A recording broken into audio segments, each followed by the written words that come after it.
নমস্কার দর্শক, আমি সব্যসাচী এসডি অ্যাস্ট্রোভিশনে আপনাদের অনেক স্বাগত জানাচ্ছি। আজকে আমি যে বিষয়টি আপনাদের সামনে তুলে ধরব সেটি কৃষ্ণমূর্তি পদ্ধতিতে অত্যন্ত ভালোভাবে ব্যবহৃত হয় এবং বহু মানুষ এর মাধ্যমে উপকৃত হয়েছে। শুধু একটি সামান্য ক্যালকুলেশনের উপর বেস করে আপনারা অতি সহজেই কিভাবে জানতে পারবেন যে আপনাদের ভাগ্য কোন পথে গেলে বা কোন দিকে গেলে আপনার সহায় হবে, বা আপনার ভাগ্য আপনি নিরন্তর কাজ করেই যাচ্ছেন, বিভিন্ন দিকে কাজ করছেন, বিভিন্ন দিকে ছুটে বেড়াচ্ছেন, কিন্তু খুব সহজেই আপনি কোন পথে গেলে ভাগ্য আপনাকে সাথ দিবে সেটি আপনি জানতে পারবেন। কিছু কিছু সময় দেখবেন অনেক মানুষ আছে যারা কিছু ইনবর্ন কোয়ালিটি নিয়ে জন্মগ্রহণ করে, অর্থাৎ তাদেরকে সামান্য একটু পরিশ্রম করতে হয় সেই বিষয়ে, কিন্তু সে অল্প পরিশ্রমে সে পারদর্শী হয়ে যায়। দেখা গেল আপনি হয়তো খুব ভালো কথা বলতে পারেন, তো সে কথার মাধ্যমে আপনি হয়তো অন্যান্য বিভিন্ন কাজ করে বেড়াচ্ছেন, কিন্তু আপনার যেটা স্ট্রেংথ, যেটা আপনি ভালো কথা বলতে পারেন, তার মাধ্যমে আপনি কিন্তু আপনার অর্থ রোজগার করতে পারেন শুধুমাত্র কথার মাধ্যমে। ভালো স্পিকার হতে পারেন, ভালো স্পিচ ডেলিভারি করতে পারেন আপনি তার মাধ্যমে আপনার সেটা আপনার সোর্স অফ ইনকাম হতে পারে। অথবা দেখা গেল আপনি ছোট থেকেই হয়তো খুব ভালো ছবি আঁকতে পারেন, আপনাকে শেখানো হয়নি কিন্তু আপনি দেখে দেখে এঁকে ফেলেন। আপনাকে সামান্য একটু হয়তো সহায়তা করা হলো, আপনি একজন ভালো টিচারের কাছে আপনি আঁকা শিখলেন এবং সামান্য শিখে আপনি খুব বড় পর্যায়ে পৌঁছে গেলেন এবং সেটা আপনার সোর্স অফ ইনকাম হয়ে গেল। অর্থাৎ আপনাকে ভাগ্য সহায়তা করছে এই দিকে যেতে। তো আমাদেরকে অনেক সময় খুঁজে নিতে হয় বা চিনে বার করতে অসুবিধা হয়, কারণ এত কাজের মাধ্যমে আমি কোনখানে যাব, কোন দিকে যাব যেটাতে ভাগ্য আমাকে সহায় করবে বা সহায় হবে আমার এই জীবনে বেঁচে থাকার জন্যে, বা আমাকে কোন পথে গেলে আমি সেখান থেকে আমার সুনাম হবে, আমি সেখানে অর্থ রোজগার করতে পারবো, সেটা আমার সোর্স অফ ইনকাম হবে, সেটা কিন্তু আমরা খুব সহজেই এই মাধ্যমে জানতে পারি। এটার নাম হচ্ছে, আপনারা হয়তো শুনে থাকবেন, এটাকে বলা হয় ফরচুনা পয়েন্ট বা ভাগ্য বিন্দু। নাম শুনে বুঝতে পারছেন, ফরচুন, ওই ফরচুন থেকে এসছে ফরচুনা পয়েন্ট, যাকে আমরা ভাগ্যবিন্দু বলেও জেনে থাকি বা জানি। অর্থাৎ ভাগ্যবিন্দু হচ্ছে আমাদের জন্মকুণ্ডলীর এমন একটা গাণিতিক বিন্দু বা পয়েন্ট, যে গাণিতিক বিন্দুতে আমাদের জন্মকুণ্ডলীর যে হাউসে বা যে ভাবে পড়বে, সেই হাউস রিলেটেড কাজকর্ম যদি আমরা করি, বা সেই হাউস রিলেটেড কাজকর্মের মাধ্যমে আমরা কিন্তু আমাদের সোর্স অফ ইনকাম বা আমরা অর্থ রোজগার করতে পারি, সেইটাকেই বলা হচ্ছে আমাদের ফরচুনা পয়েন্ট বা গাণিতিক বিন্দু। এই ফরচুনা পয়েন্ট নির্ধারণ করবার ক্ষেত্রে আমাদেরকে তিনটি বিষয় বা তিনটি অংশ আমাদের সহায়তা করবে। সেটি হচ্ছে লগ্ন, সূর্য এবং চন্দ্র, অর্থাৎ লগ্নের ডিগ্রি, চন্দ্রের ডিগ্রি এবং সূর্যের ডিগ্রি। ফরচুনা পয়েন্ট নির্ধারণ করবার ক্ষেত্রে আমাদেরকে লগ্নের ডিগ্রি এবং চন্দ্রের ডিগ্রিকে অ্যাড করতে হবে, এবং যে যোগফলটা হলো, টোটালটা হলো, তার সঙ্গে সূর্যের ডিগ্রিটা মাইনাস হবে, দিয়ে যে আনসারটা বেরিয়ে আসবে সেটি হচ্ছে আমাদের ফরচুনা পয়েন্ট। অর্থাৎ যে ম্যাথমেটিক্যাল পয়েন্টের কথা বলছি আপনাকে, গাণিতিক বিন্দু, সেই লগ্নের ডিগ্রি এবং চন্দ্রের ডিগ্রি অ্যাড করার পর সূর্যের ডিগ্রি সেখান থেকে মাইনাস করে যে রেজাল্টটা বেরিয়ে আসবে সেটা হচ্ছে আমার ফরচুনা পয়েন্ট বা আমাদের ভাগ্যবিন্দু। অর্থাৎ আপনি যদি ওই যে ডিগ্রিটা বেরিয়ে এলো, সেই ডিগ্রিটা আমাদের জন্মকুণ্ডলীর যে 12টি হাউস আছে, সেই 12টি হাউসের মধ্যে যে হাউসে পড়ছে, সেই হাউস রিলেটেড কাজকর্ম আপনি যদি করেন, আপনাকে ভাগ্য অত্যন্তভাবে সাহায্য করবে, আপনাকে সহায়তা করবে, আপনাকে সেই কাজে সাকসেস পেতে, আপনি সেই কাজের মাধ্যমে আপনার ভাগ্য উন্নতি লাভ করবে, আপনার জীবন উন্নত হবে, আপনার জীবন অত্যন্ত সমৃদ্ধশালী হবে। সেই জন্য এটির নাম ফরচুনা পয়েন্ট বা ভাগ্যবিন্দু। তো এই জন্যেই ভাগ্যবিন্দুটি এতটি গুরুত্বপূর্ণ। অর্থাৎ ভাগ্যবিন্দু আপনার 12টি হাউসের মধ্যে যে হাউসে পড়ছে, আপনি নির্দ্বিধায় চোখ বন্ধ করে সেই হাউস রিলেটেড কাজকর্ম করতে থাকুন। আপনি দেখবেন ভাগ্য আপনাকে অত্যন্ত সহায়তা করছে এবং আপনি কত সুন্দর এগিয়ে যাচ্ছেন, স্মুথলি এগিয়ে যাচ্ছেন, কারণ আপনাকে ভাগ্য সহায়তা করছে। এখানে একটা বলার বিষয়, এই ফরচুনা পয়েন্টের উপর দিয়ে যখন কোনো শুভ গ্রহের গোচর হয়, ঠিক সেই সময় কিন্তু অত্যন্ত ভালো খবর আমাদের জীবনে ঘটে, ভালো আনন্দের ঘটনা ঘটে। আমাদের যে কোনো শুভ অনুষ্ঠান বা শুভ যে কোনো ঘটনা ঠিক সেই সময় ঘটে। আবার এই ফরচুনা পয়েন্টের উপরে যখন কোনো খারাপ গ্রহের গোচর হয়, তখন কিন্তু কিছু সমস্যার সম্মুখীন আমাদেরকে হতে হয়। কিন্তু এই ফরচুনা পয়েন্ট অত্যন্ত গুরুত্বপূর্ণ এবং ভাইটাল। তো আমি এখন আপনাদের একটি উদাহরণ কুণ্ডলীর মাধ্যমে তুলে ধরার চেষ্টা করব এই ফরচুনা পয়েন্ট। আসুন দেখে নিই সেটি। তো আপনারা এখানে দেখছেন যেটি একটি ধনু লগ্নের কুণ্ডলী, এবং এই ধনু লগ্নের কুণ্ডলীতে লগ্নে শনি বসে আছে, 3rd হাউসে রাহু বসে আছে, 4th হাউসে চন্দ্র, 6th হাউসে জুপিটার, 7th হাউসে ভেনাস, 9th হাউসে কেতু, সান অ্যান্ড মার্কারি, এবং 12th হাউসে চন্দ্র বসে আছে। এবার আমরা এখানে ফরচুনা পয়েন্ট কিভাবে নির্ধারণ করব বা কিভাবে বার করব সেটি বুঝে নেওয়ার চেষ্টা করি। আমি এখানে অন্যান্য কোনো প্ল্যানেটের ডিগ্রি এখানে উল্লেখ করিনি, শুধুমাত্র আমাদের যে 3টি ডিগ্রি লাগবে, অর্থাৎ লগ্ন, সূর্য এবং চন্দ্র, সেই 3টি ডিগ্রি আমি এখানে লিখে রেখেছি। আপনারা দেখুন, লগ্নের ডিগ্রি এখানে হচ্ছে 15 ডিগ্রি, অর্থাৎ এই লগ্নের যে ডিগ্রি সেটি হচ্ছে 15 ডিগ্রি। সূর্যের যেটা ডিগ্রি, অর্থাৎ সূর্যের ডিগ্রি হচ্ছে 4 এবং চন্দ্রের ডিগ্রি হচ্ছে 13। তো আমাদেরকে এখানে কম্পাউন্ড ডিগ্রি বার করতে হবে। কম্পাউন্ড ডিগ্রি কিভাবে বার করবেন, খুব ইজি ব্যাপার। যেমন ধরুন, লগ্নের ডিগ্রি হচ্ছে 15 ডিগ্রি, তো লগ্নের ডিগ্রি 15, লগ্ন কোনটা? লগ্ন হচ্ছে ধনু লগ্ন। তো কৃষ্ণমূর্তি পদ্ধতিতে ধনু লগ্নকে কিভাবে দেখায়? ধনু লগ্ন দেখানোর মানে হচ্ছে, সেখানে লেখা হয় যে, লেখার পদ্ধতিটা হচ্ছে আমাদেরকে এইভাবে দেখায় যে 8 সাইন পাস, অর্থাৎ এখানে 8 লিখবে, 8-এর পরে এস লিখবে, অর্থাৎ 8টা সাইন পাস করে গেছে, অর্থাৎ 8টা সাইন পাস করে 9ম হাউসে ঢুকছে। সেই কারণে এখানে 8 সাইন পাস লেখে। তার মানে 8টা সাইন পাস করে এসছে ধনু লগ্ন। তার মানে কম্পাউন্ড ডিগ্রি বার করতে গেলে কি করতে হবে?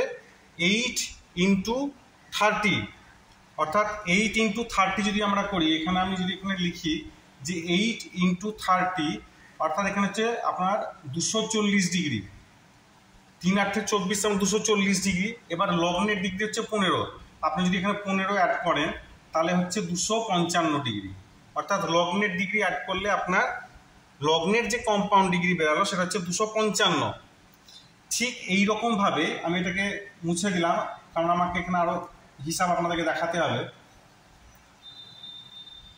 তো লগ্নের ডিগ্রি যেভাবে বার করলেন, ঠিক সেইভাবেই আপনাকে কি করতে হবে?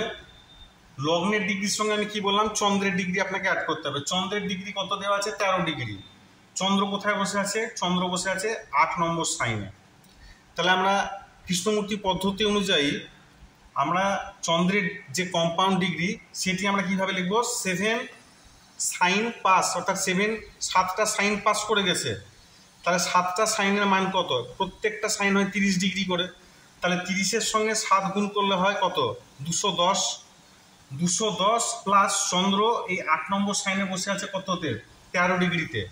তার মানে 210-এর সঙ্গে 13 অ্যাড করলে কত হয়? 223 ডিগ্রি। দেখুন আমি এখানে নিচেও হিসাব করে গেছি, এখানে 223 ডিগ্রি লেখা আছে। এবার ঠিক অনুরূপভাবে সূর্যের ডিগ্রি বার করতে হবে। সূর্য দেখাচ্ছে এখানে 4 ডিগ্রি, তো সূর্য 4 ডিগ্রি দেখাচ্ছে, তার মানে হচ্ছে সূর্য কোথায় বসে আছে? সূর্য বসে আছে সিংহ রাশিতে, অর্থাৎ 5th হাউস, মানে 5 নম্বর সাইনে বসে আছে। অর্থাৎ 5 নম্বর সাইন মানে হচ্ছে 4 সাইন পাস, অর্থাৎ 4টে সাইন ফুল ক্রস করেছে 30 ডিগ্রি করে। তাহলে 4টে সাইনে 30 ডিগ্রি করে ক্রস করলে মান কত হয়? 120 ডিগ্রি। 120 ডিগ্রি, আর সূর্যের নিজস্ব মান হচ্ছে 4 ডিগ্রি। তাহলে 120 প্লাস 4 মান হচ্ছে 124 ডিগ্রি। দেখুন এখানে সূর্যের 124 ডিগ্রি লেখা আছে। তো আমাদেরকে এগুলো কম্পাউন্ড ডিগ্রিটা বার করে নিতে হবে। এবার আমাদের কি করার, আপনাকে বললাম যে ফরচুনা পয়েন্ট নির্ধারণ করতে গেলে আপনাকে লগ্নের ডিগ্রির সঙ্গে চন্দ্রের ডিগ্রি অ্যাড করতে হবে। অর্থাৎ লগ্নের ডিগ্রি আমার কত বেরোলো, 255 ডিগ্রি, তার সঙ্গে চন্দ্রের ডিগ্রি বেরোলো 223 ডিগ্রি। তাহলে লগ্নের ডিগ্রি আর চন্দ্রের ডিগ্রি অ্যাড করে হলো 478 ডিগ্রি। এবার এই 478 ডিগ্রির সঙ্গে আমি কি বললাম, সূর্যের ডিগ্রি মাইনাস করতে হবে। তো সূর্যের ডিগ্রি বেরোলো 124, তাহলে 124 মাইনাস করলে যেটা অ্যান্সার বেরোলো সেটা হচ্ছে 354 ডিগ্রি।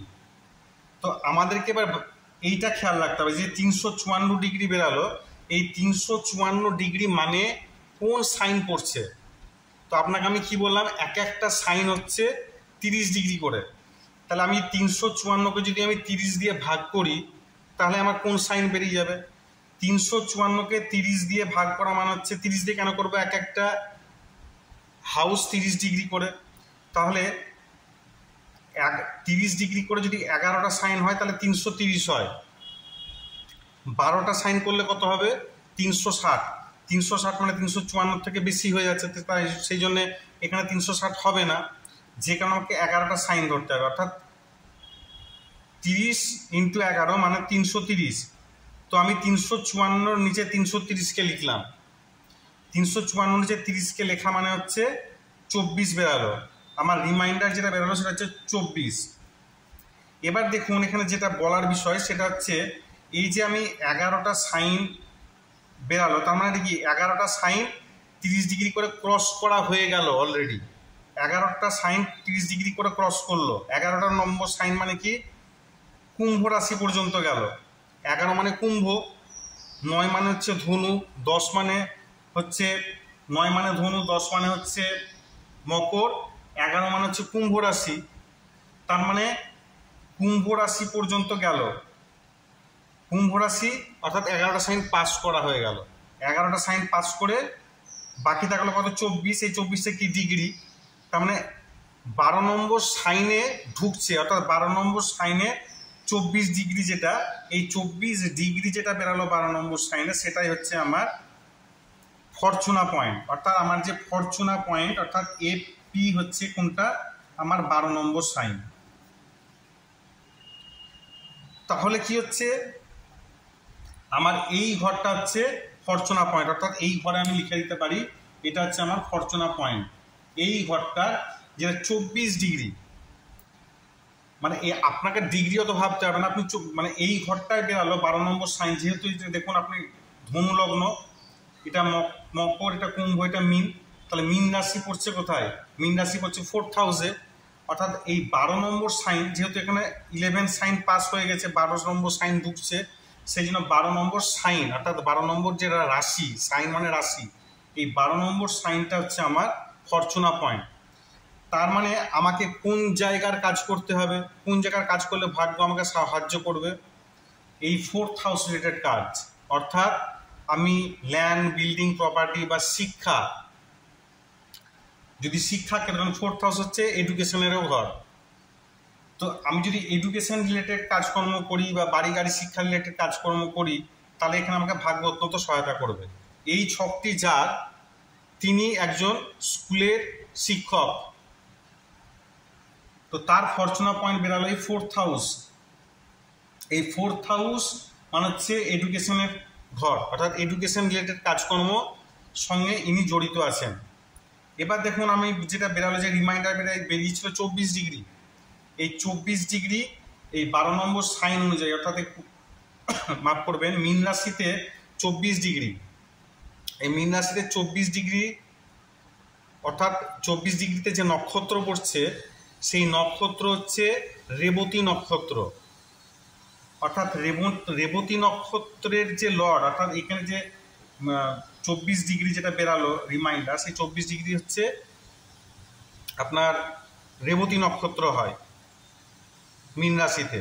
তো রেবতী নক্ষত্রের অধিপতি হচ্ছে বুধ, এবং বুধ হচ্ছে বুধ কিন্তু শিক্ষা রিলেটেড কাজকর্ম, এডুকেশন রিলেটেড কাজকর্ম, অর্থাৎ এডুকেশন রিলেটেড ফিল্ড যেগুলো সেই সব সংক্রান্ত কাজকর্মকেই বোঝায়, অর্থাৎ শিক্ষা প্রদান করা।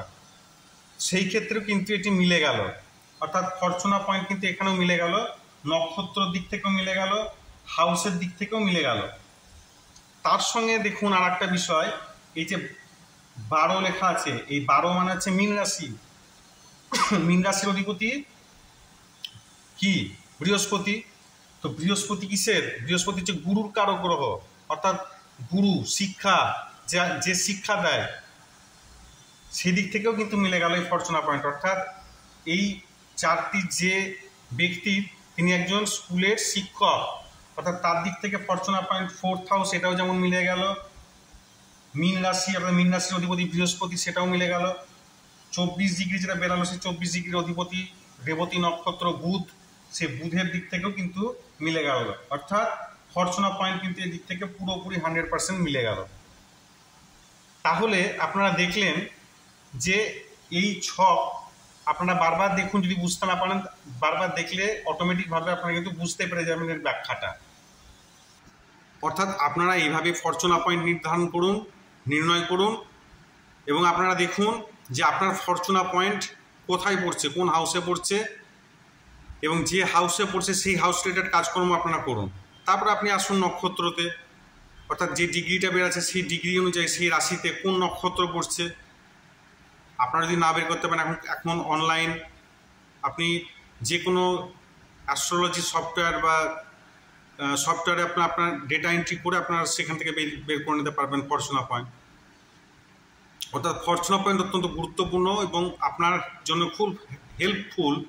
আপনাকে এই আমরা তো এখানে কর্ম করতে এসেছি পৃথিবীতে, এটা একটা কার্মিক জগৎ, আমাদেরকে প্রত্যেককে কিছু না কিছু ডিউটি পালন করতে এই পৃথিবীতে জন্মগ্রহণ করতে হয়েছে। তো আপনি চারিদিকে ছুটে না বাইরে একটি জায়গায় কিভাবে কাজ করা যায় এই ফরচুনা পয়েন্টের মাধ্যমে বা এই ভাগ্যবিন্দুর মাধ্যমে আপনারা জানতে পারবেন। আশা করি ভিডিওটি ভালো লাগবে। যদি ভালো লেগে থাকে অবশ্যই লাইক, শেয়ার এবং সাবস্ক্রাইব করবেন। অনেক অনেক ধন্যবাদ, ভালো থাকবেন।